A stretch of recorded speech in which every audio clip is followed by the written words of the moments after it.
আসসালামু আলাইকুম।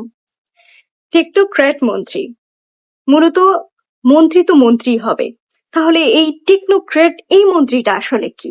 এ বিষয়ে অনেকের মনেই অনেক সময় প্রশ্ন জাগে।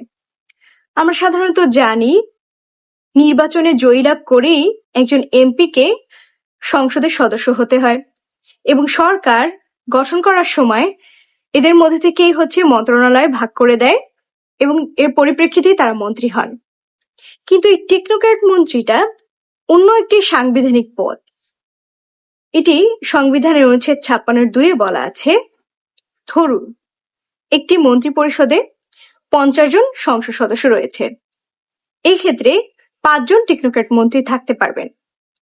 এই টেকনোক্র্যাট মন্ত্রী মূলত নির্বাচন করে আসেন না, অনেক ক্ষেত্রে হয়তো সুযোগ হয় না, কিন্তু কোনো একটা বিশেষ ক্ষেত্রে প্রধানমন্ত্রী মনে হলো তার জ্ঞান এবং দক্ষতার খুবই প্রয়োজন।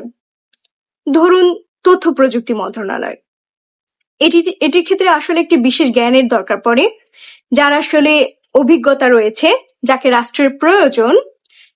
এই ধরনের মানুষগুলোর মধ্যে থেকেই প্রধানমন্ত্রী বেছে নেন কাকে এই মন্ত্রণালয়ের দায়িত্ব দেয়া যায়।